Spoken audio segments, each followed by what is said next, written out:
రైతులు ధాన్యం అమ్మడానికి కళ్లాల్లో పడిగాపులు పడాల్సిన పరిస్థితి ఏర్పడిందన్నారు మాజీ మంత్రి ఎమ్మెల్యే హరీష్ రావు. సిద్దిపేట జిల్లా చిన్న కోడూరు మండల కేంద్రంలో వడ్ల కొనుగోలు కేంద్రాన్ని హరీష్ రావు సందర్శించారు. రైతులను కలిసి వారితో మాట్లాడారు. వరి ధాన్యాన్ని పరిశీలించారు.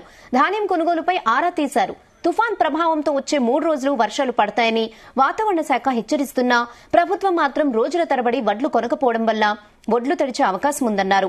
తడిచిన వడ్లతో సహా అన్ని వడ్లను కొంటున్నామని ప్రభుత్వం చెబుతున్నా క్షేత్రస్థాయిలో పరిస్థితి వేరేలా ఉందన్నారు. మంత్రులు కొనుగోలు కేంద్రాలను సందర్శించి వరి కొనుగోళ్ల పరిస్థితిని పరిశీలించాలని కోరారు హరీష్ రావు.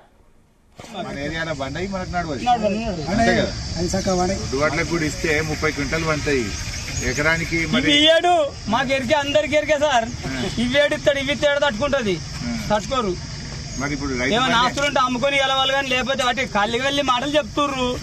రైతు మేము రుణమాఫీ చేస్తా అన్నాడు. ఎక్కగానే రాజీనామా ఫస్ట్ అదే చేస్తా అన్నాడు. రుణమాఫీ 4 నెలలు 5 నెలలు అయితే అదే పోయింది. రైతు బంధు పోయింది. ఆడపిల్లలకు 2500 ఇస్తామంటే వీటి పోయినాయి. అన్ని పోతున్నాయి. అవి అన్ని కళ్ళి వెళ్ళి మాటలు చెప్పుకుంటా ప్రభుత్వం ఏం మాత్రం మేము ఏదో ఇట్లా గెలవాలని ఆలోచనే కానీ మళ్ళొకసారికి గెలుస్తానికి అవకాశం లేని పరిస్థితులు ఏర్పాటు చేసుకున్నారు. అంతే. ఏమైందమ్మా పాపం ఆయన 25 రోజులు అయిందట మన రామచంద్రారెడ్డి సాబ్ వచ్చి. 25 రోజుల నుంచి వాటిలో ఇన్నే ఉంటే ఎట్లమ్మా? ఎన్ని రోజులు అయింది పాపం వచ్చి? 20 రోజులు కాకపోతే లెక్క ఇంకా క్యాబినెట్ లో చెప్పింది కదమ్మా, తడిసిన వాటిని కొంటాం, అన్ని వాటిని కొంటాం. నీళ్ళలో పోతే మొన్న ఒక రోజు వర్షం పడితే నీళ్ళు కొంచెం తడిచినట్టు బస్తాలు చేసేటప్పుడు తడిస్తేనే అవి 18 వస్తున్నాయి అని ఫోన్ చేశారు. మరి నిన్న గవర్నమెంట్ చెప్పింది కదమ్మా క్యాబినెట్ లో తడిసిన వాటిని కొంటామని. రోజులు తీసుకుంటలేదు, మిల్లులలో తీసుకుంటలేదు. మరి గవర్నమెంట్ హైదరాబాద్ లో కూర్చొని స్టేట్మెంట్ ఇస్తారు కదా, మా తడిసినవి కొంటాం, పచ్చి కొంటాం, అన్ని కొంటామని. ఇప్పుడు పెద్ద మంచి 25 రోజులే పట్టు పోతలేమని బాధపడబట్టే. ఇలా బోనస్ విషయంలో వ్యవసాయ శాఖ మంత్రి గారు మాట్లాడుతూ అవగాహన లేని వాళ్ళు మాట్లాడుతుండ్రు, వడ్ల గురించి అని మాట్లాడుతున్నారు.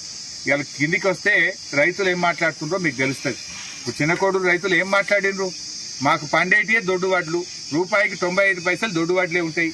5 పైసలు ఇంటి మందం 5 దొయ్యలో 10 దొయ్యలో పెట్టుకుంటాం.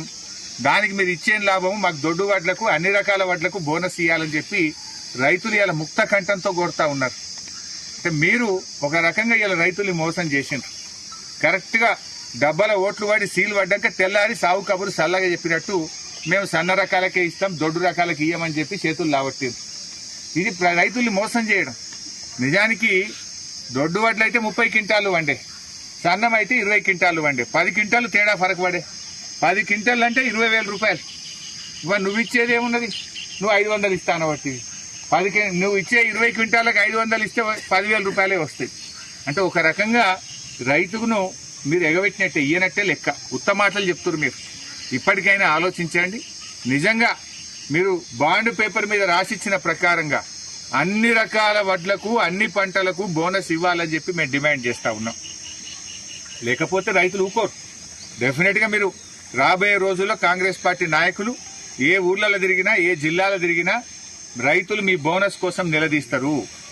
రైతులు 7,500 రూపాయల రైతు భరోసా కోసం మిమ్మల్ని నిలదీస్తారు. మీ రుణమాఫీ కోసం నిలదీస్తారు.